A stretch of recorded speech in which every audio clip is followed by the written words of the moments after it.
We've got some Hey, fresh new I'm young Luis. talent And doing some I'm things that I know Luis. you haven't And you're heard listening to the before. Content is Profit podcast. Are you awake? Do you need some I'm coffee awake. today? I've had plenty of coffee. You have whoosh. I'm on copywriter mode. Simple, to the point. Sounds good. Well, guys, today we bring you a very special episode. Yesterday, Sunday, I went into crazy work mode. Luisa got like good 3 hours in silence without the kids around, and started writing and started researching and saw a couple of videos and different things. And today we're going to be talking about the 5 reasons to make podcasting a no-brainer in 2023 for your business. And I know that we've been talking about this for quite a while now, but this is going to push you over the hump of actually going and execute. That's in case you need some convincing. I know. Which you shouldn't. You shouldn't need And convincing. if you do not need some convincing, this is just going to reinforce that There we even go. that you are in the right path. That's right. So, Juicy. Fonzie, what do you think? I know that it's my topic. I know that we're gonna go through these phases, but what do you think some of those reasons are before Before can you give reading some the clues cheat sheet. before reading the cheat sheet? Yeah. I don't know. For me, always podcasting has been about the relationships you can build. You literally build long-term relationships that can benefit you personally, or they can benefit your business. So that is for me number one. But also, while you do that and you're creating content and you're putting your thought out into the world, right, and you're turning into a thought leader, you can also build an audience, which is what I would argue that is the main reason why most people jump into podcasting first, is the fact that they want to build an audience, right? They want to have a source of traffic towards their business and towards their own brand. Therefore, they want to build an audience. But I would argue that is more of like a tangent benefit to the main benefit, which is developing those amazing relationships that come with podcasting, especially if you're in the B2B world. Good? Perfecto. Okay, so what are yours? Well, what did you research? Tell me about it. I know. So we work with this amazing company called CHI and Chet Holmes International, and they have this concept called the stadium pitch. And we've been going around like internally, at least in my head, I've been going, okay, what are the top 5 reasons, or you should consider these 5 things before working with X, right? And there's been a lot of conversation about the things that we offer as a company, right? Obviously, we're selling publishing, we're helping people publish, we're all around these things in different elements with our service, and also now with the programs that we're running with PayPal and platforms, and maybe 45 Live coming soon. We've heard some comments, but around that topic of the 5 things that we should know about our industry and education, I ran into a couple of pieces of information, right? So with those, we were able to distill like 5 that resonated a ton with what we've done over the last almost 4 years now, which is great. So number 1 is podcasting is, we'll say here, only media that's going to have a long tail. It's an asset that's going to pay you for weeks, months, year to come after you upload that content, right? And again, podcasting as a video, podcasting included, right? This is why we say like only, because it can be published in different mediums, right? And we had the discussion on, is it YouTube, right, included on this, like a YouTube video with a long tail? Yeah, I wouldn't say podcasting is the only media with a long tail, but I feel like it's one of the most obvious ones with the long tail, but also YouTube video, which again, you can post your podcast in YouTube, therefore obviously making it long tail as well. But for those that don't know what long tail means, is that you have discoverability and people keep listening to it long after you publish it, right? So imagine when you publish something, usually the reach, right, just goes up and you can see a lot of people listening to it. And with time, that starts decreasing. Usually in social media, after like 24 hours, the plummets. Nobody ever sees your post ever again. With a podcast or YouTube video, starts going lower. But you're still getting some views that counts towards, again, the download number, the algorithm, the spots, your ranking in podcasts. So pretty important to understand what that long tail. Yeah, and then I recently pulled out the most downloaded episodes that we have outside of the ones that we run ads to, and it's pretty interesting, right? Like one was from our no, that was our Oprah moment. That was one that we ran ads to. But impacting 1 billion people with Chris Doe.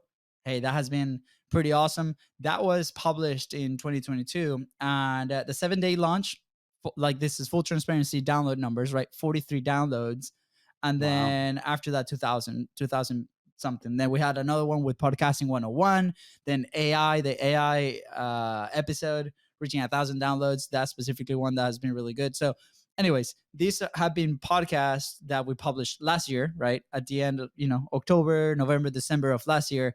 And that means that people are still searching for those topics. So, Mhm. again, keep that in mind as you develop your podcast on the content side of things. That can be really beneficial because things that you published, 1 year ago, a few months ago, people are still going to find you.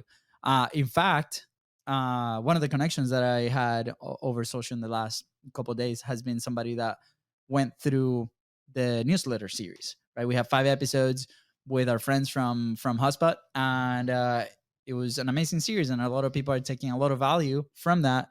Found us through that, and then connected, and maybe that's an opportunity. So again, I highly encourage you to go and start publishing on the podcasting. All right, ready for number two? I'm ready. Number two, the competition is so much lower than people think, right? The article that I found is like there's only 250,000 active podcasters, according to a note that FONZI out of here.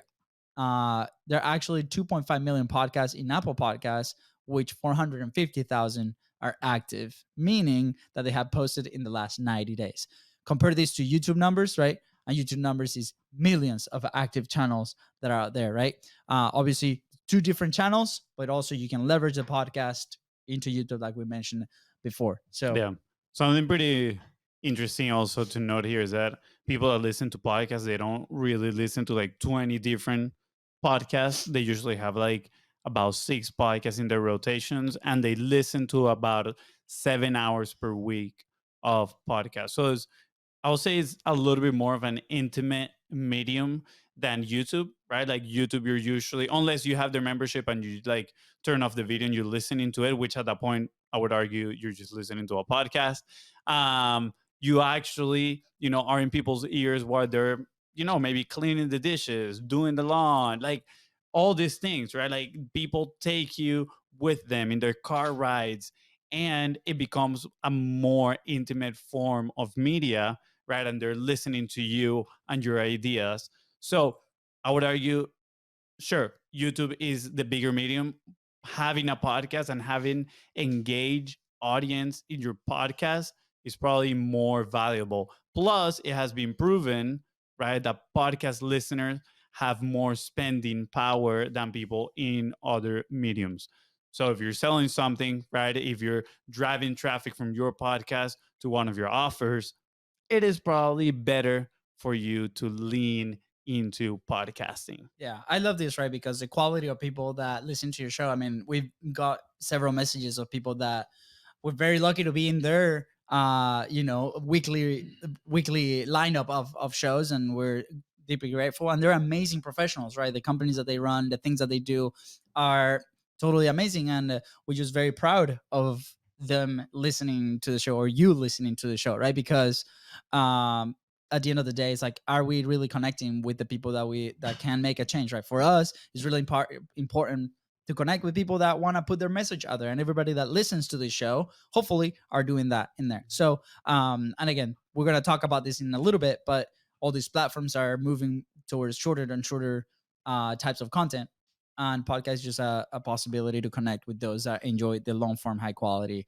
type of deal in a less crowded universe. So that takes us to number three, right? High value content. Most content nowadays is going shorter and shorter and shorter, like we just mentioned, but it's hard to actually provide value in less than 60 seconds, right? And of course, there's value to the micro content that comes out of it. We talked a lot about this on the distribution phase, on the promotion phase. But to provide value in those 60 seconds, right, it can be really challenging to build trust, to build your authority in those 60 seconds. It can be really challenging, right? So it's a great avenue for you to test a bunch of ideas and test if it works or not, which if you have the capacity and the resources to do it, yes, absolutely.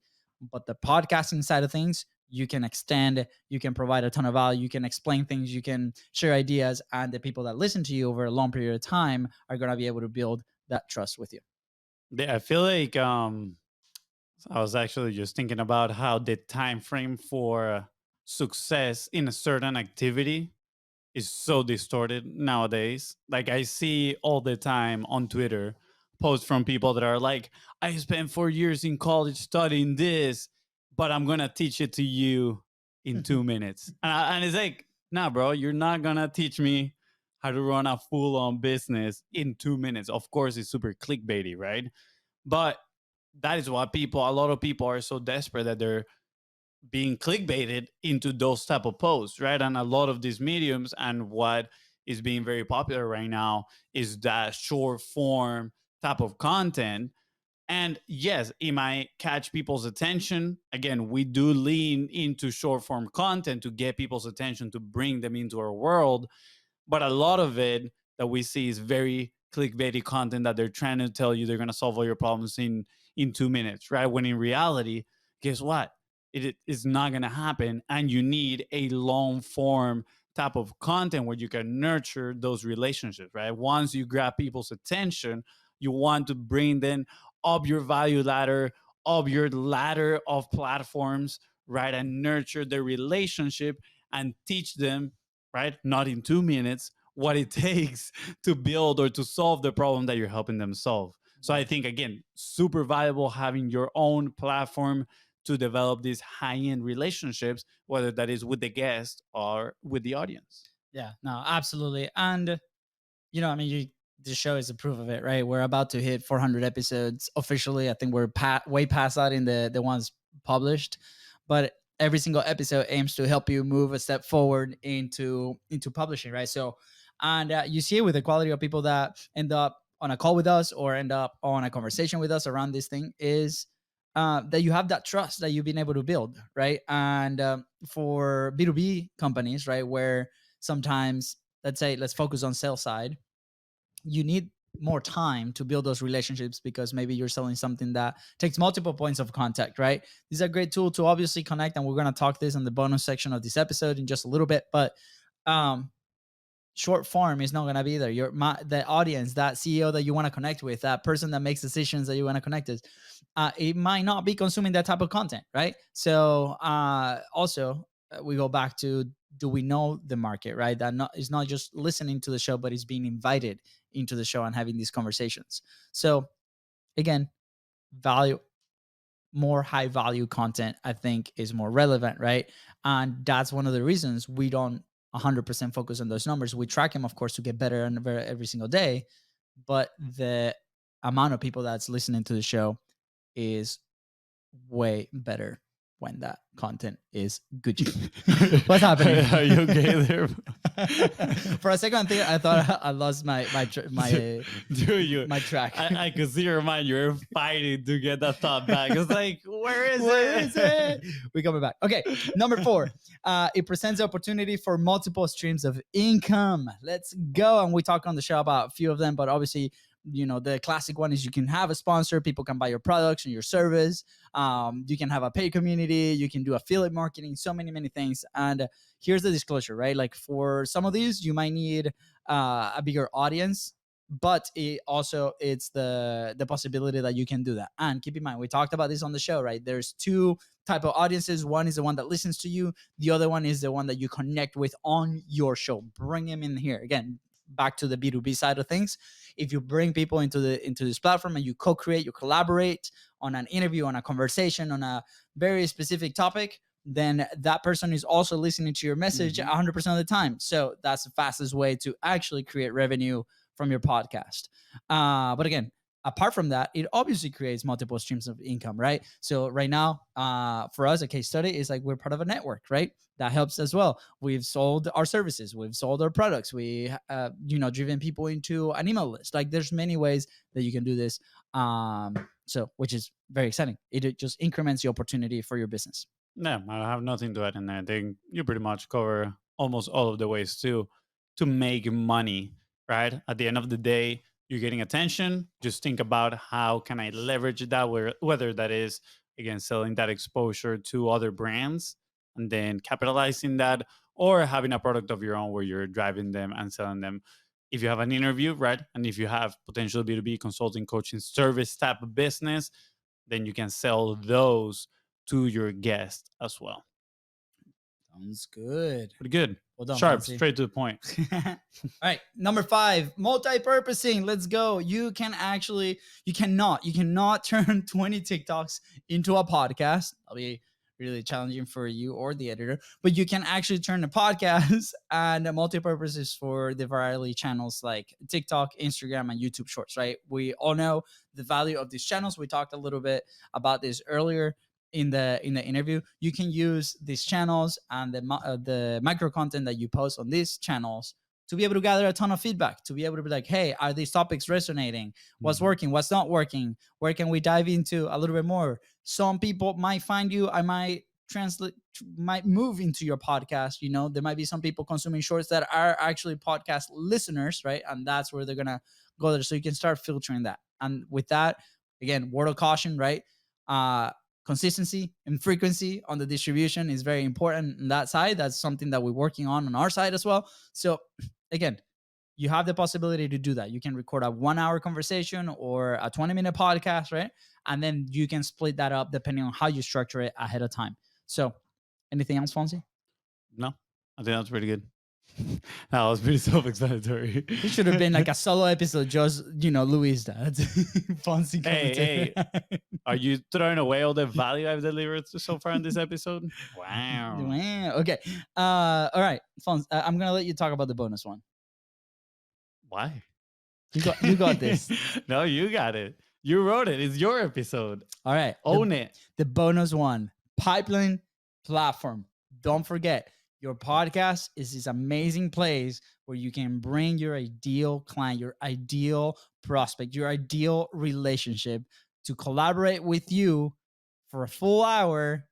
If you want to learn from somebody that has a ton of value, we've gathered hundreds of thousands of dollars worth of coaching inside of our podcast just because we have a platform to do that. Not only that, we've been able to connect with amazing guests that then provide opportunity, whether that's a referral, whether that's somebody that wants to do a deal with you, whether that's an opportunity where you can show a demo of what you do, only because they came to our podcast and we provided a space for them to share their message. So please don't forget this. Again, we talked about the 2 types of audiences. At the very front, you have the audience that listens to you outside, right, of your platform. And then you have that person that comes to your show, which for us has been more than 400 people now, which is insane, right? And then that person can provide an opportunity, a business opportunity for you. If you resonate, if your message resonates, if your personalities resonates, right? There's obviously been guests that have come to the show that we have an amazing show, but maybe we're not compatible, right? Business-wise or personality-wise, and that's okay. But then you're going to increase your chances if you keep inviting people into your platform. So go collaborate. Make sure that this is part of your business plan. Make sure that this is part of your selling process on the content side. And there's a right way to do this, right? There's a right way to transition these conversations on the back end. And if you have any questions on how to do that, just let us know, because we are actually doing a program called Pipeline Platform. So this is how I imagine how pipeline platforms started years ago. It was the Roman Empire, and Julius Caesar was like, we are about to declare war to, I don't know, another civilization that is right next door to us. It's like, we need allies. What if we bring all of the kings and emperors from our neighboring countries and have a dinner? And they all sat down on a table, started talking, collaborated, right? Started finding points of common, rapport. Points of common, right? They started discovering what brought them together. And after dinner was served, they went behind the scenes and they plotted. And they plotted war against their enemies. And they saw the idea of being each other's allies, right? And I see, in a way, that's how pipeline platforms, started. You're not plotting war against anybody, but you're having a platform that you're highlighting people you're building rapport with. And then behind the scenes, behind closed doors, after you've done all that work and you guys have shared the platform, you guys go and talk business. I know. Be the Julius Caesar of your business. Let's go. Let's go. All right, guys. If you have any questions, obviously feel free to reach out on social media. We've had amazing conversations in there, and hopefully we're able to help through that. But let us know if this was useful. Yes, no. We have some questions that we can answer. So here, some of the top questions people ask when starting a podcast, and then what are the general steps to actually starting a platform like this? If you are interested, send us a message on social media. Yes, I'm interested into the questions and the next steps on how to start a podcast, and then we can create other episodes around that. Some of those questions, like where is the topic or theme or my podcast, right? How do I actually record and edit? How do I promote and market my podcast? Like, how long should it be? These are some of the questions that we can answer in those episodes. And then what are the general steps on how to start a podcast? We can go through 7 different steps that are very, very easy, and you can actually launch your show like tomorrow. It's that easy. I promise you. But anyways, if you are interested in those episodes, just send us, Luis, yes, continue talking about podcasting over social media at BIZBROS on Instagram. And we're able to create this for you. There's a long DM they're gonna send you. What? You're like, send me this DM. Hey, Luisa, yes, I want this episode. Just send them a DM though. Just send me a DM. Be like, yes, Luis, we want the podcasting episode. Wow. Fonzie, you're not fit for podcasts today. What's happening? What? I think I've delivered plenty of value. Let us know. When you send them a DM, let them know also, did Fonzie do a good job? Yes or no? You always do a great job, Fonzie. Thank you. Always do a great Thank job. you. Anyways, I think that's the episode. With that said, guys, thank you so much for tuning to the Context Profit Podcast. Go ahead and follow the show in your favorite podcasting platform and on social media at BIZBROS. That is right. And if today's episode helped you move one step closer towards your goal, please don't forget to share it and leave a 5-star review. Thank you. And don't forget to DM my brother. Bye, guys.